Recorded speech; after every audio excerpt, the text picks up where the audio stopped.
Oi, gente! Meu nome é Silene Medrado, eu sou uma mulher branca, de cabelos pretos abaixo do ombro, eu uso uma franja de lado, sou apresentadora e roteirista do podcast Se Liga, e este é um episódio adaptado em Libras. O nome do intérprete de Libras é o Anderson Marques. Ele é um homem branco, alto, de cabelo preto, curto e liso. O Anderson usa vestimenta preta lisa para viabilizar a informação para a comunidade surda. Então, a partir de agora, você pode encontrar esse conteúdo em todas as plataformas digitais de áudio. Vem comigo e se liga! Que tal começar o dia ouvindo sobre a vida de pessoas comuns e também de personalidades com deficiência? Atenção, atenção!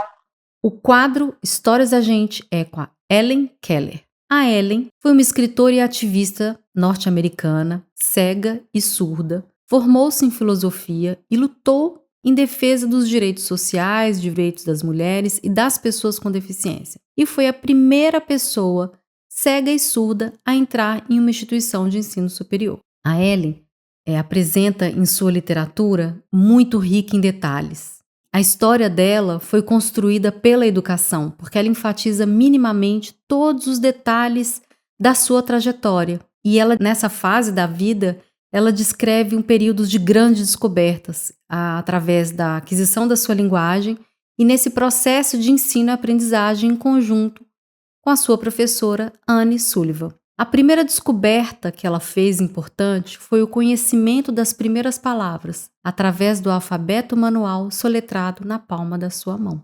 Apesar das dificuldades próprias de uma pessoa surda e cega na época, a Ellen insistiu em inserir-se na vida acadêmica, aprendeu a datilografar através de uma máquina de escrever apropriada para pessoas cegas. Então, o Braille foi de fundamental importância para a formação da escritora. Todo esse amor pela educação foi desenvolvido a partir dessa relação de amizade com a sua professora, e ao longo do livro dela, ela descreve o amor pela Anne Sullivan, afirmando que nunca foi tratada como uma pessoa com deficiência. Como uma das maiores artistas, ela era muito sensível e acreditava que existia, na verdade, uma cegueira social na sociedade, muito pior do que a cegueira física, pois essa cegueira física não deixava com que ninguém enxergasse a minoria do qual ela fazia parte.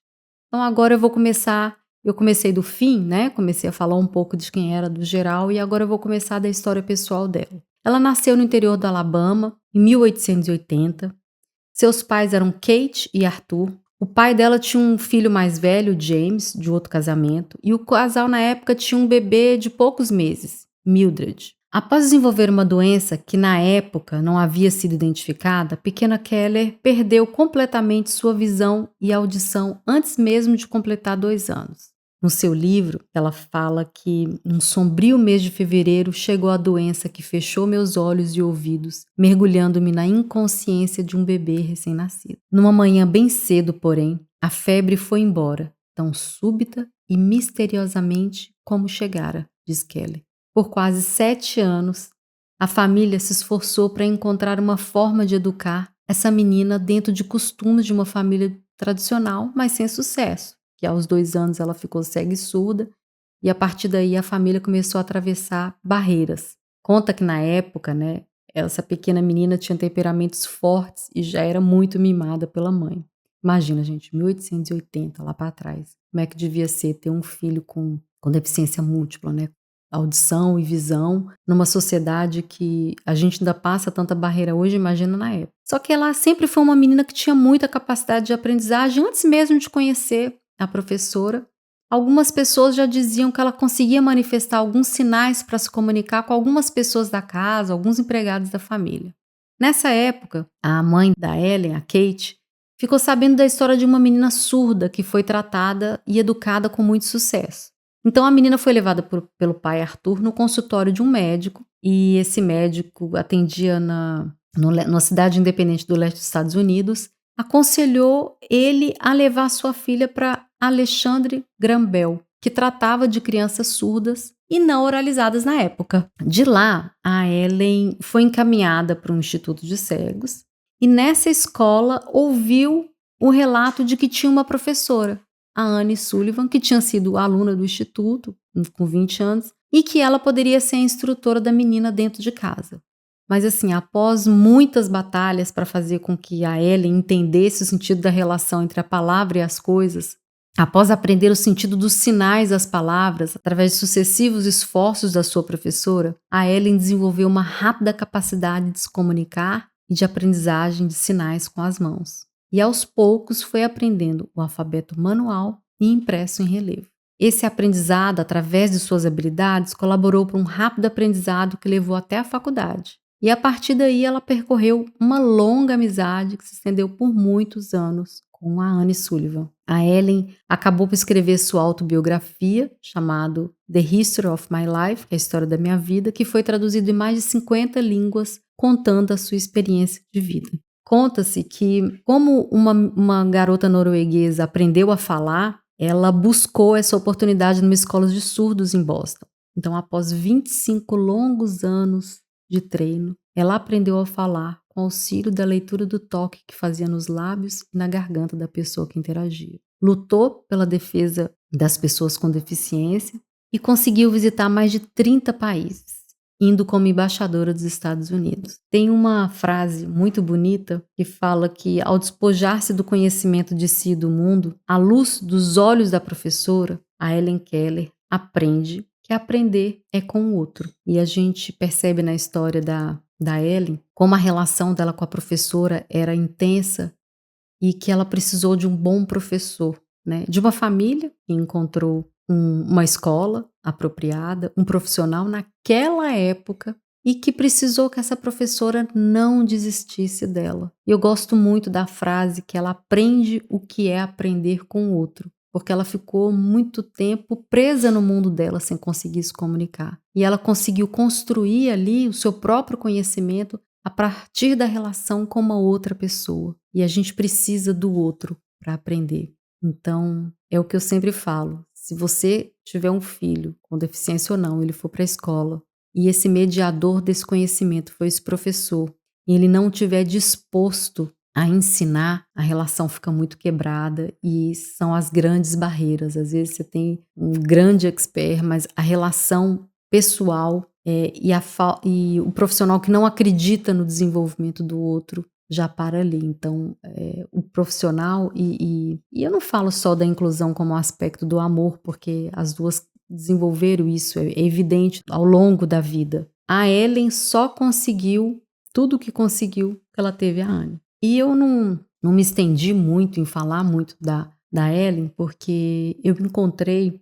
uma carta, ela escrevia muito, ela era escritora, e eu encontrei uma carta que eu acho que vale a pena ler e que vocês vão gostar muito. O podcast hoje, ele traz uma mensagem muito de perseverança, de resiliência, de tomada de consciência do próprio aprendizado, da importância da relação com o outro, da deficiência não ser uma barreira, e de como a gente consegue construir o aprendizado na persistência e utilizando de todos os sentidos possíveis, mesmo com os tão importantes como a visão e a audição aí danificados, prejudicados, seja lá, a Ellen conseguiu se aproveitar do máximo que a Annie podia passar para ela de aprendizado e construiu pontes para isso, para aprender outros idiomas e conseguir ir para a universidade. Então, às vezes eu penso que a gente mesmo, né, a gente usa pouco o nosso potencial e ela usou o máximo e ela conquistou tanta coisa.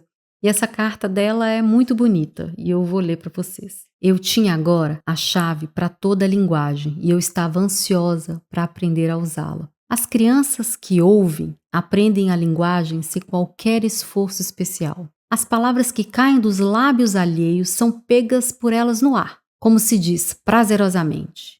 Enquanto a criança surda precisa prendê-las numa armadilha através de um lento e geralmente penoso processo. Contudo, seja qual for o processo, o resultado é maravilhoso. De nomear um objeto, avançamos gradualmente, passo a passo, até atravessarmos a vasta distância entre a nossa primeira sílaba gaguejada e o relâmpago de um pensamento num verso de Shakespeare. No início, quando a professora contava uma coisa nova, eu fazia poucas perguntas.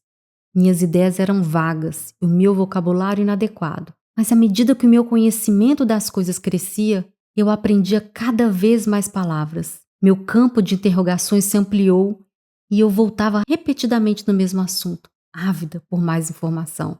Às vezes, uma palavra nova revivia uma imagem que alguma experiência anterior gravara no meu cérebro. Lembro-me da manhã em que perguntei pela primeira vez o significado da palavra amor. Isso foi antes que eu conhecesse muitas palavras. Eu ia encontrar algumas violetas no jardim e as trouxera para a senhorita Sullivan. Ela tentou me beijar, mas naquela época eu não gostava que ninguém me beijasse, exceto minha mãe. A senhorita Sullivan me abraçou gentilmente e soletrou na minha mão: "Eu amo Ellen." "O que é amor?" perguntei. Ela me puxou mais para perto e disse: "Está aqui", apontando para o meu coração, de cujas batidas tive consciência pela primeira vez.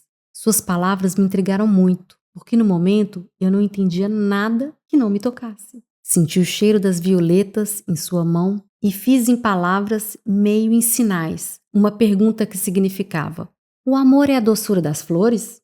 Senti o cheiro das violetas em sua mão e fiz, meio em palavras, meio em sinais, uma pergunta que significava: "O amor é a doçura das flores?"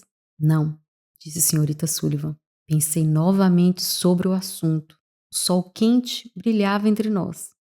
"Isso não é amor?" perguntei, apontando na direção de onde vinha o calor. "Isso não é amor?" Eu achava que não poderia haver mais nada bonito que o sol, cuja tepidez faz todas as coisas crescerem. Mas a senhorita Sullivan sacudiu a cabeça e eu fiquei muito intrigada e desapontada. Achei estranho que minha professora não pudesse me mostrar o que era amor. 1 ou 2 dias depois, eu estava enfiando contas de diferentes tamanhos em um grupo, num fio de linha. 2 contas grandes, 3 pequenas e assim por diante. Cometi um erro e a senhorita Sullivan os apontava repetidamente, com suave paciência.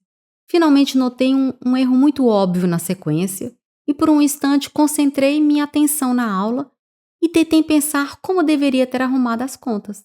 A senhorita Sullivan tocou na minha testa e soletrou com decidida ênfase: "Pense." Num relâmpago, eu soube que a palavra era o nome do processo que estava acontecendo na minha cabeça.